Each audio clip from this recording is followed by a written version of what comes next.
우리 함께 은혜 나신 하나님의 말씀은 마태복음 15장 1절에서 20절까지의 말씀입니다. 제 성경으로 신약성경 23면에 있는 마태복음 15장 1절에서 20절까지의 말씀.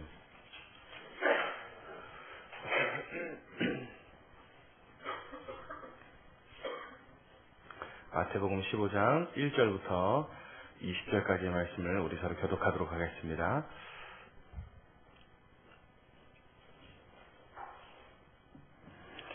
제가 먼저 1절부터 읽겠습니다. 그때 바리새인과 서기관들이 예루살렘으로부터 예수께 나와 가로되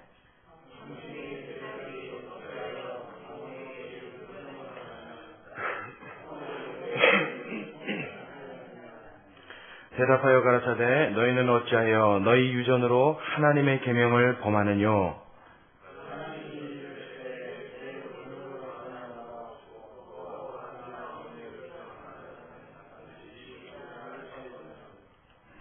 너희는 가로되 누구든지 아비에게나 어미에게 말하기를 내가 드려 유익하게 할 것이 하나님께 드림이 되었다고 하기만 하면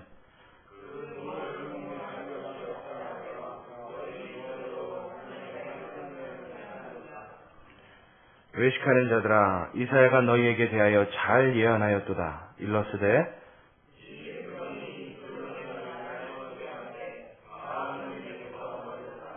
사람의 계명으로 교훈을 삼아 가르치니 나를 헛되이 경배하는도다 하였느니라 하시고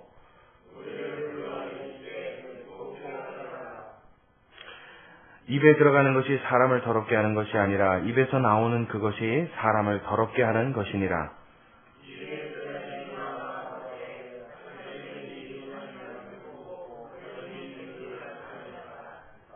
예수께서 대답하여 가라사대 심은 것마다 내 천부께서 심으시지 않은 것은 뽑힐 것이니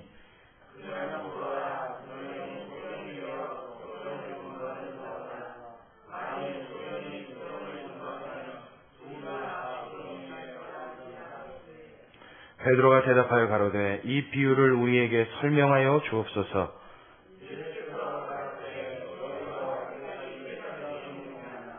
입으로 들어가는 모든 것은 배로 들어가서 뒤로 내어버려지는 줄을 알지 못하느냐?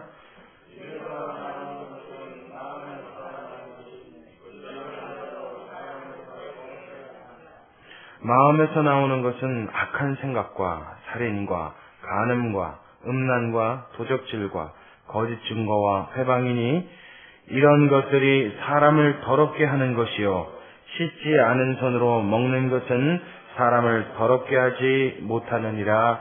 아멘. 할렐루야. 오늘 이 말씀 가운데 나타나 있는 주님이 가르치신 귀한 교훈이 오늘 어버이 주일을 맞아서 이 가정의 달을 맞아서 저와 여러분의 가슴 속에 하나님의 뜻을 이루고 하나님이 기뻐하시는 삶을 사는 지름길을 얻을 수 있는 귀한 척도가 그런 귀한 열쇠가 될 수 있기를 간절히 소원합니다. 자, 오늘 이 말씀의 내용은 우리가 살펴보기 전에 먼저 배경을 좀 알아야 합니다.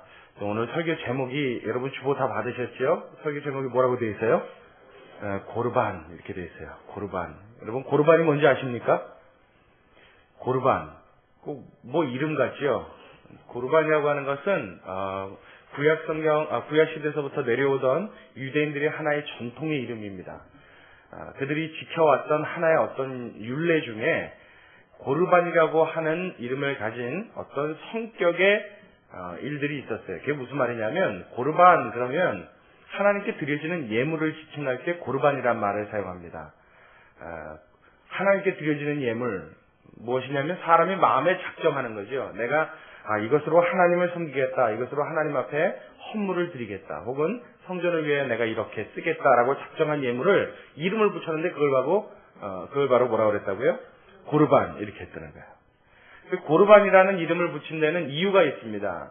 무엇 때문에 그런 이름을 붙였냐면 사람이 하나님을 섬기겠다고 결정을 해놓고 그것을 마음에 정해놓고도 어때요? 사람의 마음에 한결같습니까? 자꾸 변합니까? 자꾸 변하죠? 변덕을 부린단 말이에요. 그래서 내가 하나님을 위해서 이 물질을 쓰리라 이걸 하나님 앞에 봉헌하리라 해놓고도 그것을 변개해서 자꾸 사람이 변덕을 부리는 경우들이 많이 있었단 말이에요. 그것이 지켜지지 못하니까 하나님을 섬기기로 작정한 예물은 다른 용도로 쓰지 못하도록 이것은 하나님 앞에 구별된 것이요 거룩한 것이다라고 구별하여 놓기 위해서 정한 것이 고르반이에요. 그래서 하나님 앞에 정해진 예물은 그 이외에 다른 용도로 쓸 수가 없게끔 구약서부터 그들은 율례로 정해놓고 그렇게 사용했습니다. 사실은 굉장히 신앙적으로 볼 때 좋은 의미의 하나님을 온전히 섬기기 위한 하는 방편으로 정해놓은 것이 고르반입니다. 그렇죠? 근데 이것이 예수님 시대로 넘어오면서 변질되기 시작합니다. 이 내용이 변질이 돼요. 어떻게 변질이 되냐면 고르반이라고 하면 이것은 하나님 앞에 드려지기로 작정된 것이니 다른 데 쓸 수 있다고요? 없다고요? 없다고요. 그래서 내가 부모를 섬겨야 하는 일, 지금으로 말해서 쉽게 얘기하면 부모를 위해 생활비를 드리거나 부모를 공경해야 되는 어떠한 일에 대해서도 고르반 이렇게만 해버리면 부모를 섬기지 않아도 상관이 없다 이런 식으로 그 개념이 변질이 되었다는 거예요. 어떻습니까? 이거 하나님을 섬기는 척하면서 실은 뭐예요? 하나님도 섬기고자 하는 마음이 없고 부모를 섬기고자 하는 마음이 없는 것을 포장한 것이죠. 부모에 대한 마음이 없고 부모를 섬기는 공경하는 마음이 없는 것을 하나님을 섬기는 것, 감히 살아계신 하나님을 섬기는 것처럼 위장한 것으로 포장지를 덮어놓은 것이 예수님 시대에 와서는 고르반이 되어버렸어요. 그래서 더 이상은 기독교 내에서 고르반이라고 하는 제도에 대해 더 이상 힘줘서 이야기하지 않습니다. 지금도 역시나 고르반이라고 하는 말을 성경에서나 볼 뿐이지 우리가 흔히 사용하는 단어로 쓰지조차도 않습니다. 사람의 마음속에 경영하고 사람이 계획하고 있는 사람의 속에서부터 우러나는 것, 이와 같이 악해서 하나님을 공경하고자 하나님을 섬기고자 정해놓은 이 중요한 율례도, 이 아름다운 전통도 사람의 손으로 들어오고 사람의 마음으로 들어오면 어떻게 변질이 돼버려요? 자신의 마음에 악한 생각들, 악한 동기들을 포장하는 포장지로 사용하는 것이 인간의 악한 죄악성이다. 성경은 우리에게 고발하고 있는 것입니다. 이러한 배경을 우리가 알고 오늘 본문을 봐야 합니다. 자, 오늘 본문의 내용에 보면 먼저 제자들이 음식을 먹을 때 손을 씻지 않고 음식을 먹은 것을 발견하게 됩니다. 여러분, 우리 예전에 가나안 혼인잔치 함께 말씀 나눌 때 손 씻는 규례, 정결 규례에 대해서 들었던 거 여러분 기억나십니까? 구약시대 사람들은 부정한 것과 정한 것을 정확하게 구분해 나눴습니다. 왜 나눴냐면 하나님의 율법의 말씀에 정한 것과 부정한 것을 구분해 놨기 때문입니다. 그래서 음식도 정한 음식이 있고 부정한 음식이 있고, 물건도 정한 물건이 있고 부정한 물건이 있고, 짐승도 어때요? 정한 짐승이 있고 부정한 짐승이 있지요. 사람에게도 부정한 날이 있고 정한 날이 있습니다. 구약시대는 하나님이 이것을 다 구분하여서 나눠주셨어요. 그래서 만약 하나님을 섬기는 자가 죽은 사체, 이것은 굉장히 부정한 것의 대표인데 그 사체를 만져서도 안 된다라고 구약 성경에는 이야기를 합니다. 왜냐하면 그것은 부정한 것이기 때문에 부정한 것에 손을 대면 그 손댄 사람도 어떻게 돼요? 같이 부정하게 되는 겁니다. 그래서 이러한 구약 시대 갖고 있었던 관습이 점점 발전되고 확대되면서 나중에 정결 규례라는 것으로 발전이 됩니다. 그래서 하나님 앞에 정결케 되어지고 거룩게 되어지고 깨끗하게 되기 위해서 음식을 먹을 때도 더러운 손으로 먹으면 부정하고 씻고서 깨끗한 손으로 먹으면 정하고, 이런 식으로 이 규례가 발전이 되어졌어요. 그것은 왜 그러냐면 구약시대 율법을 못 지켜 하나님 앞에 벌을 받았던 이스라엘 백성들이 어떠한 습관을 가지게 된 것입니다. 원래는 하나님이 울타리를 쳐놓고 이 안에서 넘어간 것들은 죄다라고 하나님의 울타리를 주셨어요. 그것이 십계명입니다. 10가지의 계명을 주셨는데 이것을 제대로 지키지 못하니까 우리 한번 잘 지켜보자. 이스라엘 백성들은 이렇게 생각한 거예요. 그래서 하나님의 십계명을 지키려면 이 십계명보다 더 넓은 울타리를 우리가 쳐서 이 울타리를 넘지 않으면 십계명도 당연히 넘지 않게 될 거 아니에요. 그렇죠? 이거보다 더 넓은 범위의 어떤 계명을 지키면 당연히 십계명을 지켜야 되지 않겠느냐. 그래서 이 십계명 이외에 수천 가지의 규례들을 정합니다. 그래서 이 십계명을 온전히 지키기 위해서, 잘 지키기 위해서, 그것이 바로 우리가 알고 있는 대표적으로 우리가 잘 알고 있는 것이 그 중에 얘가 탈무드가 그 안에 속해져 있는 것이고, 장로의 유전이라고 말하는 것이 바로 그 안에 속해져 있는 것입니다. 이 장로의 유전에 보면 하나님 앞에 거룩함을 지키기 위한 행사 중에, 거룩함을 지키기 위한 규례 중에 정결규례라는 게 들어있었다는 거예요. 이 정결규례는 성경에서 이야기한 것이 아니라 누가요? 이스라엘의 장로들이, 어른들이 이스라엘의 대대로부터 어른들이 정결케 하는 하나님의 거룩함을 지키기 위해서 규례를 삼는 것이 정결규례라는 거예요. 그래서 항상 음식을 먹을 땐 뭘 해야 된다고요? 손을 씻어야 된다고요. 그래야 내가 깨끗할 수 있고 정결함을 지킬 수 있다라고 생각했습니다. 이게 세월이 오래 지나다 보니까 이 장로들이 유전히 그만 하나님의 말씀인 율법과 거의 대등한 권위를 가지게 됩니다. 그래서 마치 하나님을 섬기고 믿으면서 식사할 때 손을 씻지 않은 것은 믿음을 배신한 것과 같은 정도의 힘을 갖게 돼요. 자, 지금 현대 교회에도 여러분 그런 것들이 있죠. 저 좀 한번 보세요. 왜 이렇게 표정들이 다 오늘은 이렇게 어두우세요? 제가 이렇게 보니까 이쪽에 앉아 계신 분들은 어버이, 이쪽에 가신 분들은 자녀들 같아요. 왜냐면 이쪽에 계신 분들은 한 분만 빼고 다 꽃을 가슴에 달고 계시고, 이쪽에 계신 분들은 아무도 꽃이 없어요. 사실 이쪽에도 어버이들이 몇 분 계신데, 오늘은 그 중에서도 우리 교회, 우리 김준호 선생님도 그러면 그쪽에 속하나요? 조금 특별히 더 어른들이라고 생각하는 분들한테만 꽃을 드린 것 같아요. 저도 꽃을 안 달고 있죠? 네. 나이 제한이 좀 있는 것 같습니다. 제가 이렇게 보니까 이쪽에 계신 분들은 오늘 굉장히 영광스럽고 명예스러운 자리에 앉아 계신 것 같아요. 오늘 특별히 어버이 주일인데 자녀들을 잘 양육하시고 가정을 잘 이끄셔서 하나님 앞에서나 사람 앞에 모범이 될 수 있다 하는 그런 모습의 예로 오늘 꽃을 드린 것 같습니다. 여러분의 모습이나 여러분의 삶이 하나님 앞에서나 사람 앞에서나 교회 앞에서나 항상 모범이 될 수 있고 또한 주님이 칭찬하시는 그런 영광스러운 인생이 될 수 있기를 주님의 이름으로 축원합니다. 그러니까 오늘 좀 여러분 오늘 성경의 말씀이 이 고르반을 기초로 해서 하나님이 우리에게 주시는 당신의 뜻을 보여주시는 장면입니다. 여러분들이 더 좀 경청하시고 좀 마음을 밝게 하시고 여러분 저를 좀 집중해 주시기 바라요. 자 어디까지 있죠? 이스라엘 백성들은 그 규례가 있다고 그랬어요. 그렇죠? 그래서 정결 규례를 사용했는데 중요한 건 예수님이 이 땅에 오셔서 그들을 보셨을 때 여기까지 했습니다. 지금 현대에도 교회에 그와 비슷한 관례들이 아직 존재하는 것을 우리가 봅니다. 교회 안에도 지금은 고르반은 없습니다. 그렇죠? 고르반 그래놓고 하나님 앞에 이건 예물을 드려야 되니까 나 이번 달에 생활돼서 얼마 떼어서 교회 성전에 바쳤으니까 나 부모님 관심 안 가져도 됩니다. 하나님 앞에 드리면 되는데 그보다 더 귀한 일이 어디 있습니까? 이렇게 주장하는 사람은 없습니다. 그렇죠? 근데 유대인들이 관습적으로 행했던 이런 실수들을 유대인뿐 아니라 과거 2000년 전 사람들뿐만 아니라 현대에 사는 우리들 중에도 이러한 실수를 범할 수 있고 또한 범하고 있는 것들이 있더란 얘기예요.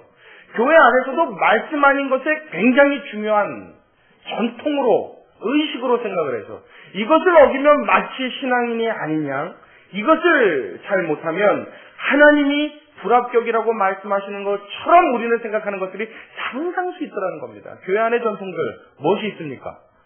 여러 가지 많죠. 그 중에 대표적인 거 한번 꼽아볼까요? 대표적인 거. 자, 예수 믿는 사람이 자, 술 마시는 거 여러분 어때요? 술 마시는 거. 그러면 예수 믿는 사람이 담배 피는 거 여러분 어때요? 이렇게 속삭이십니까? 자, 돼요? 안 돼요? 안 돼요. 자, 예수 믿는 사람이 오락을 즐기는 거 어떻습니까? 요즘엔 조금 또 흐려졌어요. 그거는 제가 어렸을 적에 교회에서요 예수 믿는 사람이 오락을 즐기고 영화관에 자주 드나들고 하는 것은 굉장히 부끄러운 일로 알았습니다. 근데 요즘엔 또 좀 그거는 많이 없어졌죠. 근데 아직까지도 교회 안에서 술, 담배는 여러분 어때요? 금기처럼 되어 있지요.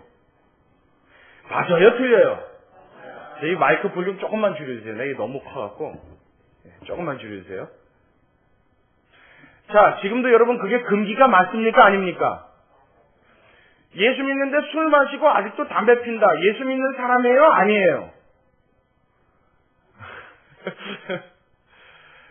우리 교회는 글쎄요. 여러분들이 여지껏 저와 함께 설교를 들으시고 성경을 함께 말씀을 나누면서 어떻게 여러분들이 생각하고 있는지 모르지만 대부분 많은 경우에 사실은 하고 있으면서도 속으로는 아닌 양 하는 것들이 예수 믿는 사람들 사이에 굉장히 많이 있습니다.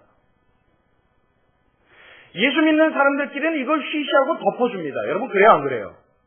그래요 안 그래요? 근데 안 믿는 사람들 눈에는요, 그게 정확하게 보여요 안 보여요? 보이죠? 날카롭게 구분합니다. 그래서 예수 안 믿는 사람들 눈에는 그것이 보였을 때 덮어주고 감춰주려는 것이 아니라 그들은 딱 한마디의 말로 우리의 행함과 우리의 행동들을 대변하는 표현을 합니다. 뭐라 그래요?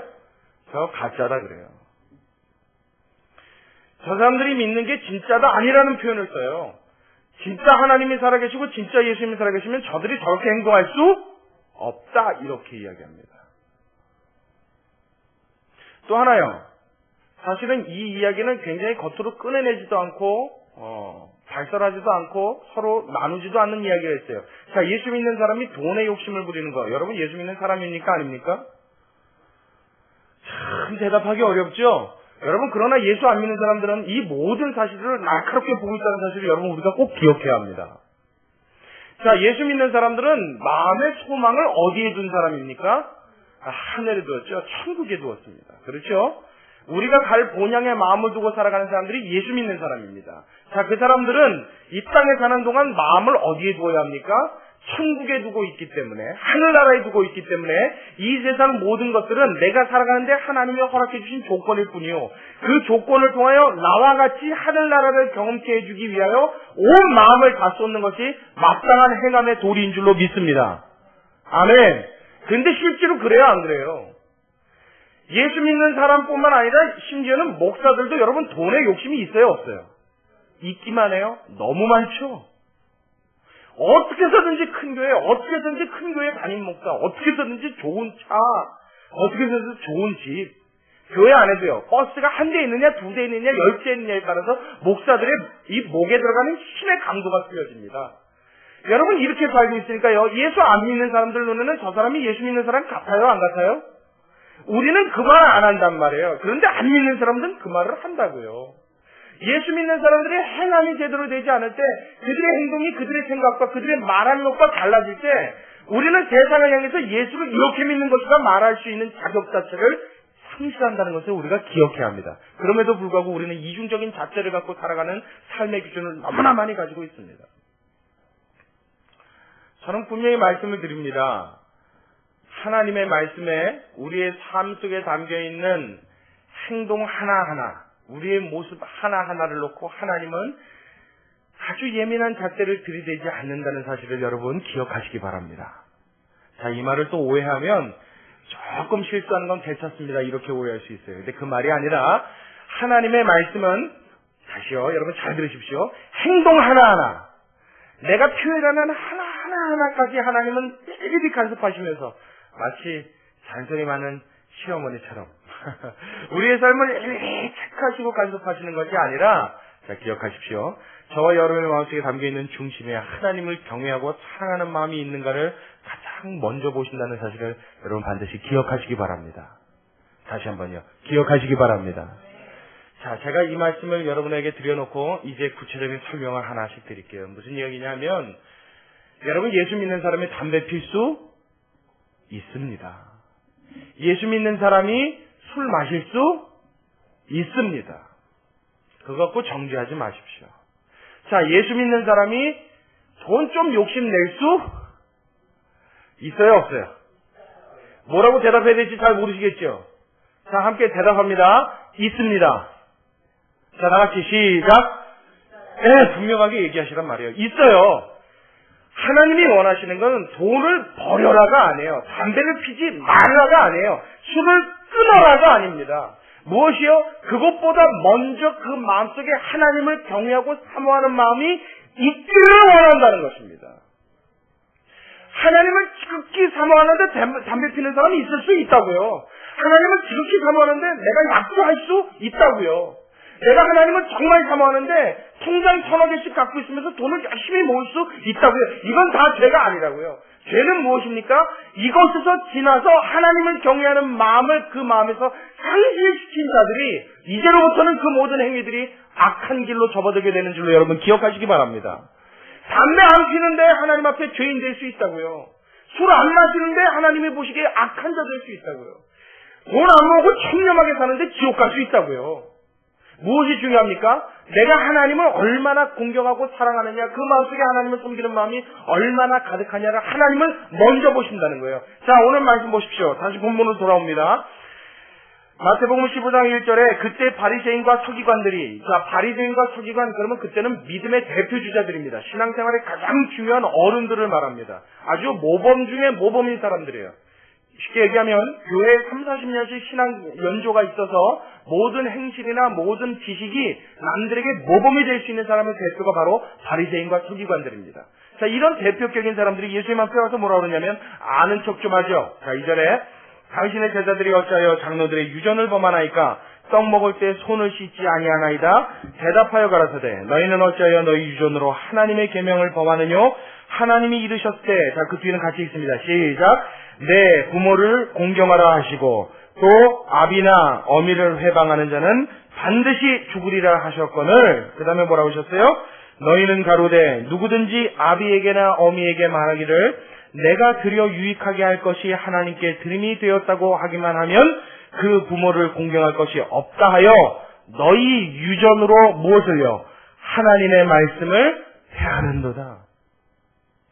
예수님의 마음속엔 그들의 행함에 정말 싫은 것이 있었어요. 하나님이 보시고 정말 몸서리치기 싫은 게 있었어요. 그건 무엇입니까? 행동으로 어떤 행동으로 보였느냐가 아니라 그 속에 무엇이 있느냐입니다. 이 바리새인과 서기관들은 하나님의 말씀을 너무 잘 알았습니다. 이 말의 뉘앙스를 여러분 잘 들으셔야 돼요. 너무 잘 알았어요. 어느 정도로 잘 알았느냐? 나의 부도덕함과 잘못된 나의 죄악상을 감출 수 있는, 쉽게 얘기하면 법망을 피해갈 수 있는, 그 법망의 구멍까지도 내 것으로 만들 수 있는 아주 지식적으로 볼 땐 성경에 뛰어난 학자들이었습니다. 그럼에도 불구하고 이들이 하나님 앞에 칭찬받지 못했어요. 무엇 때문입니까? 그 마음속에 하나님이 원하시는 하나님의 말씀을 지키고자 하는 그 열정과 그 중심이 없었기 때문입니다. 하나님 앞에 똑같은 모습으로 서 있어도, 똑같은 인생을 살아도 어떤 사람은 칭찬받을 수 있는가 하면 어떤 사람은 하나님 앞에 벌을 받을 수 있다는 거예요. 어떤 사람은 하나님이 귀히 여기시고 그 인생을 붙잡으실 수 있는가 하면 어떤 사람은 하나님이 싫어서 버릴 수 있다는 것을 우리는 반드시 기억해야 합니다. 그래서 예수님 뭐라고 그랬어요? 이 말씀을 하시고 난 다음에 제자들이 놀라서 예수님 앞에 이야기합니다. 예수님 그 말씀이 바리새인들에게 걸림이 된 줄 알지 못하십니까? 그 말은 뭐예요? 그 말 듣고 지금 바리새인들이 난리 났습니다. 이 소리예요. 저 사람들이 지금 발끈하고 지금 아주 난리치기 직전입니다. 그래서 예수님이 뭐라고 그러세요? 자, 13절에 예수께서 대답하여 가라사대 심은 것마다 내 천부께서 심으시지 않는 것은 뽑힐 것이니 그냥 두어라. 저희는 소경이 되어 소경을 인도하는 자로다. 만일 소경이 소경을 인도하면 둘이 다 구덩이에 빠지리라 하신대. 저는 이 말씀을 읽을 때마다 소름이 끼칩니다. 정말 무섭습니다. 예수님이 행하시는 벌을 주는 행위 중에 가장 무서운 말씀이 이 말씀이에요. 뭐라고요? 그냥 두어라. 내버려둬라. 그 사람들은요, 잘못을 해도 여러분 고침받을 기회도 없습니다. 왜요? 예수님이 그들을 고치기를 원하지 않으셨어요. 무엇 때문에요? 둘 다 소경에 빠지도록, 구덩이에 빠지도록. 저들이 소경이 되어서 소경을 인도하면 그 두 소경 다 구덩이에 빠져서 하나님의 멸망을 받도록 예수님께서는 어떻게 조치하셨다고요? 내버려 두셨다는 거예요. 여러분, 신앙생활을 하면서 가장 중요한 것은 마음에 담겨있는 하나님에 대한 열정과 사랑인 줄로 믿으시기 바랍니다. 마음이 없이 겉으로만 번지르한 신앙생활을 하는 건 예수님께서 그들의 삶을 고쳐주시고 만져주실 기회도 주지 않는다는 것을 우리는 반드시 기억해야만 합니다. 이것을 놓고 성경은 뭐라고 이야기해요? 외식하는 서기관과 바리새인들이라 말하죠. 외식하는 자들을 말하는 거예요. 겉으로는 아닌 척하면서 속으로는 딴 생각하는 거. 교회를 목회하는 목사들에게도 하나님은 아마 같은 잣대를 들이대실 거라고 저는 분명히 믿습니다. 교회를 목회하는 목적이 하나님의 사람들로 온전케 하고 하나님의 말씀으로 양육하여 하나님의 사람을 만들어내기 원함이냐, 아니면 그것을 통하여 나의 진리를 추구하기 원함이냐. 예수님 시대의 유대인들, 예수님 시대의 제사장, 예수님 시대의 이 서기관 바리새인들 얼마나 자기 진리에 밝았던 사람들인지요. 성전 안에 예수님이 한번 난동을 부리신 일이 있죠. 여러분 기억하십니까? 성전 정결 사건이라고 해서 예수님이 성전에 들어가셨는데 뭐 하는 사람들이 있었어요? 상인들이 있었죠. 비둘기 팔고 동전 바꿔주고 양 팔고 하는 사람들이 있었어요. 그리고 그때 당시에 동전도 성전에서 사용하는 동전과 그들이 일반적으로 사용하는 동전이 틀렸습니다. 그래서 그걸 교환해주는 동전 교환원들이 있었단 말이에요. 교회 안에가 뭐 북새통이고 난리가 났어요. 했더니 예수님이 그걸 다 어떻게 했어요? 글로 엎고 채찍을 만드셔서 내리치고, 그러면서 예수님이 뭐라 그래요? 내 아버지의 집은 기도하는 집이라. 만민이 기도하는 집이라. 그러나 너희가 강도의 불효를 만들었다. 그러면서 예수님이 분노하십니다. 그걸 다 뒤엎으셨단 말이에요. 예수님이 성전에 들어가서 그 난리를 치실 때까지, 그 난동 아닌 난동을 보이실 때까지. 왜 그럴 수밖에 없었느냐? 그들은 성전 안에 장사치를 부어야만 진리를 챙길 수 있었기 때문에. 성전 안에서 그런 것들을 행하는 사람들이 있어야 교회의 수입이 늘어나는 거예요. 동전 바꿔주는 사람, 뭐 장사하는 사람, 뭐 파는 사람, 그 모든 행위를 하는 사람들이 다 모여 그 중에 일부를 교회 성전세로 떼어서 냈기 때문입니다. 그래서 하나라도 더 유치했죠. 하나라도 더 들여다놨어요. 저는 그 모습을 볼 때, 글쎄요, 제가 이것이 꼭 맞는 예인지는 잘 모르겠습니다만은, 일단 그런 생각을 해요. 여러분, 차를 타고 가다 보면, 요즘은 뭐 너무 많이 보이죠? 길거리마다 걸려있는 게 있는데, 조금 속도 많이 내면 번쩍하는 거 보여요. 그거 무슨 카메라라고 그래요? 감시 카메라 그러죠. 속도 감시 카메라, 뭐, 신호 위반 감시 카메라 그러는데, 여러분, 감시 카메라가 달려있는 거 보면, 이야, 우리나라 신식이다. 정말, 이 기계 문명이 발달된 나라다. 이야, 우리나라 기술 진짜 좋다. 여러분, 이런 생각이 드십니까? 아니면 인상이 찌푸러지십니까? 멋있지 않아요? 싹 지나면 번쩍 그러고, 팍 사진 찍어가지고, 못하게 단속하는. 이 능력 굉장히 대단해 보이지 않습니까? 안 그러죠? 보기 싫죠? 그리고 이게 시간이 지나면 지날수록 더 늘어요, 줄어요? 그럼 여러분 무슨 생각해요? 저는 무슨 생각할지 말씀드릴까요? 저는 운전하다가 카메라가 여기도 생겼네? 이 생각이 딱 들면 저 단속해서 벌금 내는 걸로 카메라만 계속 사나? 이 생각이 들어요. 여러분 그 생각 들어요, 안 들어요? 그리고 실제로 그 발표가 한번 나온 적이 있어요. 인터넷을 보다가 제가 그 도로행정 하시는 분들이 새해 예산에 대한 부분을 발표하는데 올해 2010년도에는 그 딱지라고 그러죠. 범칙금을 내는 그 비용을 걷어서 더 많은 카메라를 설치하겠습니다 하는 발표를 하는 걸 제가 봤어요. 그러면 여러분 기분이 좋아요, 나빠요? 그 카메라 왜 자꾸 설치하는 거예요? 만약 정말로 그 카메라의 목적이 범칙금이 정말 진심으로 아니라 오로지 이 땅의 모든 국민들이, 이 대한민국 사람들이 한 사람도 법을 어기는 사람이 없이 그것을 인하여 손해보거나 교통사고로 인해 다치거나 물질적으로 정신적으로 피해보는 사람이 없이 잘 사는 나라 만들기 위해서 카메라를 달았다면 여러분 기분이 좋을까요, 안 좋을까요? 근데 그게 맞아요, 아니에요? 아닌 것 같단 말이에요. 제 생각에도 그게 아닌 것 같단 말이에요. 저거 하나라도 더 다른 건 어떻게 해요? 하나라도 더 걸려서. 그렇죠. 그 생각이 자꾸 든단 말이에요. 아니, 좀 이렇게 시원하게 얘기해 주시면 좋잖아요. 그런 생각 여러분 한 번도 안 해보신 분 손 좀 들어보세요. 아마 다 해보셨을 거예요. 그죠? 그게 안 좋아 보인다고요. 근데 여러분, 그렇게 행정을 처리하는 그 행정부와 비슷해 보이는 모습을 어디가 갖고 있어요? 교회가 갖고 있단 말이에요, 교회가. 하나라도 더 수입 잡을 거리를 만드는 것, 그건 예수님의 시대의 교회나 지금 현대 교회나 다를 바가 없어 보여요. 우리도 마찬가지입니다, 우리도.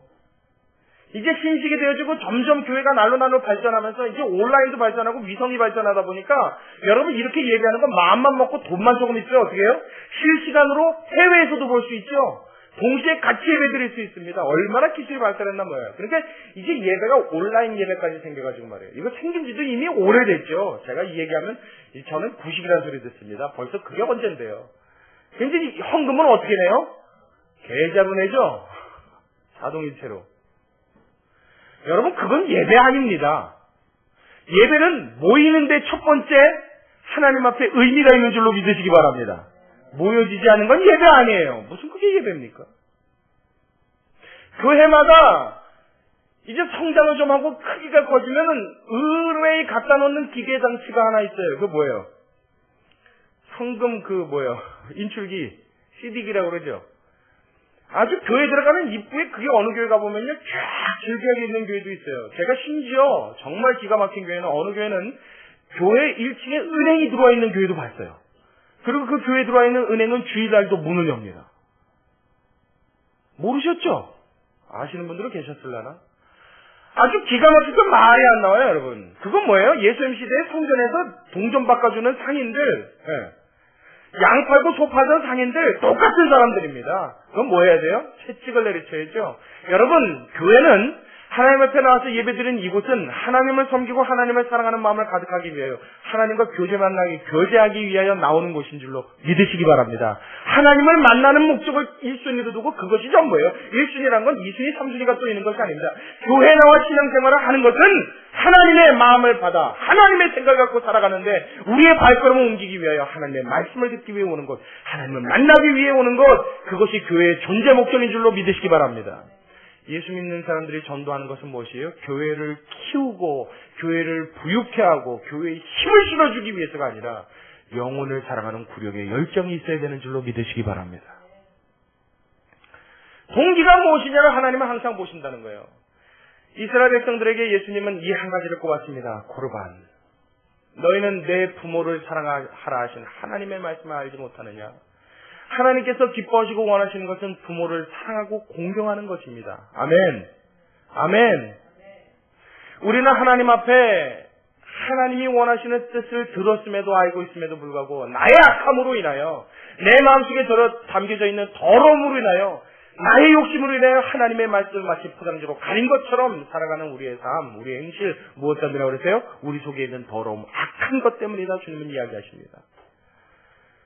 사람이 손으로 들어서 입으로 먹은 것은 배로 들어가 귀로 나오는 것을 알지 못하느냐.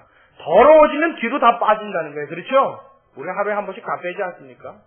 그것은 사람을 더럽게 하는 것이 아니라 너희가 생각하는 어떤 정결 인식이 사람을 거룩게 할 수 있는 것이 아니라 너희가 깨끗해야 되는 것은 손이 아니고 먹는 음식이 아니고 무엇이요? 속에 담겨져 있는 것인데 하나님이 원하는 것으로 내 속을 채울 때는 그 사람이 하나님 앞에 깨끗하고 거룩한 사람이 되거니와 하나님이 원치 않은 것으로 그 속이 채워져 있으면 아무리 거룩한 것이 겉으로 드러난다 해도 하나님은 그 속을 보시는 하나님이기 때문에 그 하나님 앞에 인정을 받을 수 없다는 것을 여러분 기억하시기 바랍니다. 여러분 오늘 어버이 주일을 맞아서 우리가 마음속으로 생각해야 될 것이 있습니다. 부모를 공경하는 것입니다. 사랑하는 것입니다. 기뻐하는 것입니다. 내 손으로 봉사하고 섬기는 것입니다. 하나님 앞에 나와 기도를 하루에 2시간, 3시간, 어떤 사람 혹 10시간, 5시간, 몇 시간씩 기도한다고 말하는 사람일지라도 여러분 부모와 하루에 1분도 대화하지 않는 사람은 그 기도가 정말 하나님 앞에 승달될까 우리는 깊이 한번 생각해 보아야 합니다. 레위기의 말씀에 보면 하나님께서 하나님을 섬기고 하나님 앞에 경외하는 것과 똑같은 동급으로 취급하시는 말씀이 있습니다. 너희가 삼가 너희 부모를 공경하며 여호와를 경외할지니라. 하나님을 아무리 경외한다고 말하여도 부모를 공경하는 마음이 없으면 하나님은 그것을 인정하시지 않겠다는 거예요. 디모데전서 5장 8절에 뭐라고 말씀하십니까? 너희가 보이는 바 너희 형제를 사랑하지 아니하면 뭐요? 보이지 않는 너희 하나님 사랑한다고 말하지 말라는 것입니다. 또한 뭐라고 말씀하세요? 너희의 친족, 특히 너희 가족을 돌아보지 않는 자는 믿음을 배반한 자요 불신자보다 더 악한 자라고 주님은 우리에게 가르쳐주고 계시는 것입니다. 우리가 신앙생활을 하는 데 있어서 가장 중요한 것은 무엇입니까? 하나님이 원하시는 것을 내 마음속에 담고 생활하는 것입니다. 그것을 내가 바라고 그것을 내가 원하면서 살아가는 것이 우리 신앙생의 첫걸음입니다. 하나님께서 원하시는 것, 사람과 사람 간의 가족과 가족 간의 서로를 사랑하며 아끼는 것이 우리의 삶의 첫 번째인 줄로 여러분 믿으시기 바랍니다. 내가 보이는 부모도 섬기지 못하면서 보이지 않는 하나님을 섬긴다고요? 내가 보이는 형제를 아껴주지 못하면서 보이지 않는 하나님을 경외한다고요? 그것은 하나님께서 우리에게 거짓말이라 탄원하고 계십니다. 교회에 나와 하나님이 원하는 것을 하지 못하는 자가 하나님의 뜻대로 살아가고 있다고 나의 삶을 하나님 앞에 자신하고 있다고요? 하나님은 그것을 인정하시지 않는다는 거예요. 여러분 우리의 마음이 무엇입니까? 먼저입니다. 우리의 마음이 우선입니다. 우리의 마음으로 하나님을 섬기고 하나님의 말씀을 받아 삶을 순종하며 살아갈 때 하나님께서 그 삶을 인정하고 기뻐하시는 줄로 믿으시기 바랍니다. 아멘. 여러분 부모님 살아계실 때 공경할 수 있게 되시길 주의 이름으로 축원합니다. 우리나라 사람들은 참 이상하죠. 부모님 살아계실 땐 공경 안 하다가 돌아가시면 공경해요. 그렇죠? 살아계실 때 리무진 한 번도 안 태워드리다가 꼭 돌아가셔야 태워드려요. 그래요, 안 그래요? 살아계실 땐 생전 한 번도 안 찾아가 뵙다가 돌아가시면 1년에 한 번씩 차례 지난다고 제사상 차려놓고 차례 지내고 찾아가 봬요. 살아계실 땐 밥 한 번 제대로 따뜻하게 못 해드렸다가 돌아가시면 매번 제사상 차려놓는다고요. 그래서 하나님이 이걸 금한 겁니다. 돌아가신 분들한테 하지 말라는 거예요. 왜요? 받지를 못해요. 돌아가신 분이 와서 그것을 잡수신다고요? 아니요. 믿고 구원받으신 분은 이미 천국 가 계십니다. 안 믿고 돌아가신 분들은 죄송합니다만 구원 못 받으셔서 이 땅에 올 수가 없어요. 근데 그거 차려놓으면 누가 먹냔 말이에요. 귀신이 와서 봤죠? 우리 지난 욥기 강의 시간에 우리 배웠죠? 사단의 존재 여러분 있습니까? 없습니까? 있어요. 내 부모인 척하고 와서 받는단 말이에요. 그러니까 하나님을 경외해야 될 우리의 삶 속에 본의 아니게 귀신을 섬기는 일을 할 수밖에 없게 된다고요. 만약 그것을 진짜 부모로 섬기는 의미로 드려진다고 한다면 하나님이 그것을 금지할 이유가 없습니다. 그렇다면 살아있는 부모한테도 절하지 말아야죠. 그렇죠? 여러분, 설날 아침에 부모한테 큰 절하는 게 죄입니까? 아닙니까? 우상숭배예요? 아니에요? 절대 아닙니다. 하나님은 그것을 금지하는 것이 아닙니다. 부모에게 절하는 것이라면 왜 금지하겠어요? 왜 하지 말라고 그랬어요? 100번이고 1000번이고 하십시오. 무슨 상관이 있어요? 근데 돌아가시고 나면 그 부모가 그 절을 받을 수 있다고요? 없다고요?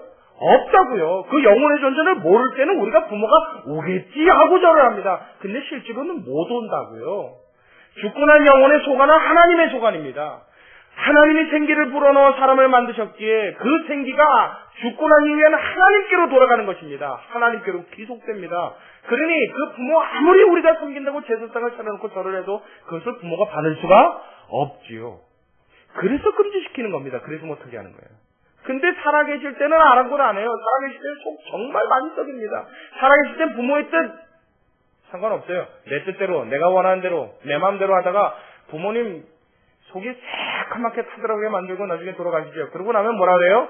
계실 때 잘할 걸, 계실 때 어떻게 할 걸. 그리고 그 다음서부터 뭐 제사 지낸다고 정성을 다한다고 자녀들이 애를 쓰는 모습들을 봅니다. 그러나 여러분 그것도 솔직하게 이야기하면 부모를 섬기고 싶고 사랑해서라기보다 무엇이요? 우리나라 사람들은 이상하게 과거로부터 부모가 돌아가시면 신이 된다고 믿는 관습이 있었어요. 그래서 신 중에서 가장 무서운 신을 조상신이라고 부르죠. 조상신. 그래서 이 조상신을 잘 섬겨야 어떻게 돼요? 자녀들이 복을 받죠. 에휴. 참 사람들아 그러고 싶어요.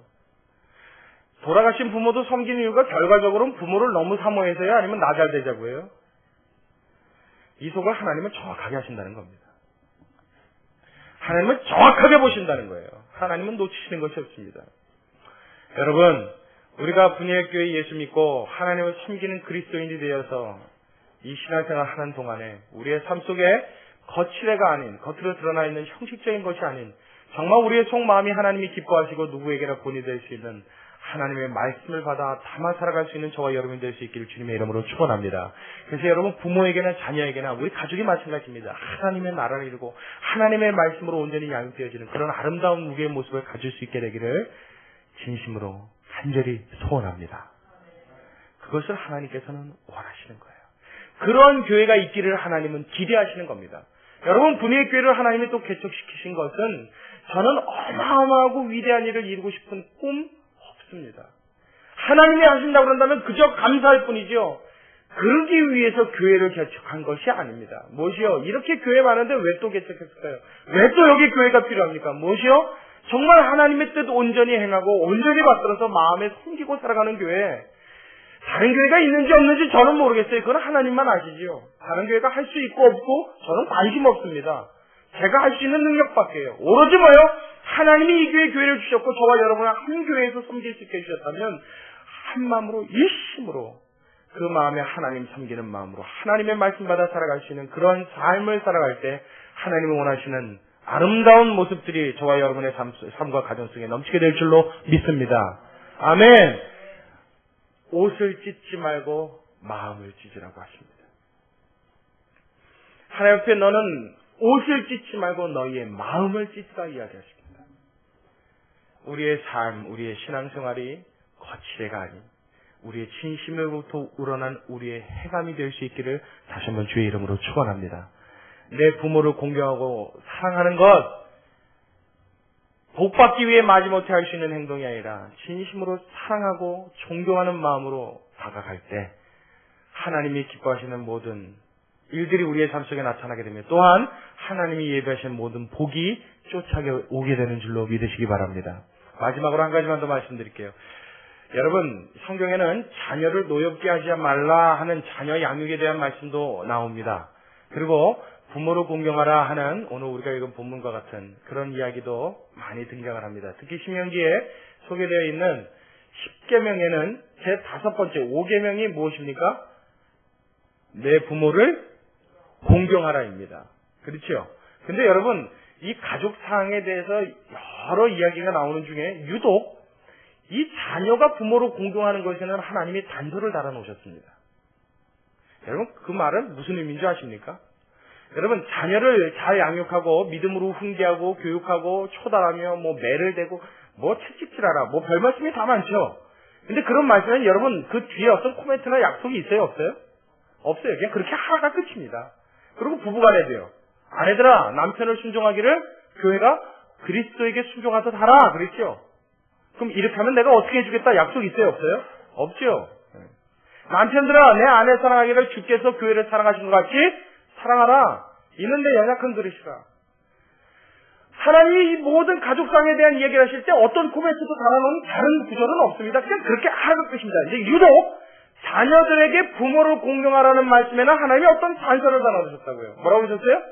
내 부모를 공경하라. 그리하면 내가 하나님이 주신 그 땅에서 생명이 길리라. 내 생명이 장수하리라 그랬죠. 내가 그 땅에서 복받고 장수하리라 이렇게 말씀하셨습니다. 내가 오래 살기 원하고 장수하기 원하고, 이 말은 뭐예요? 그냥 단순히 오래 사는 세월을 말합니까?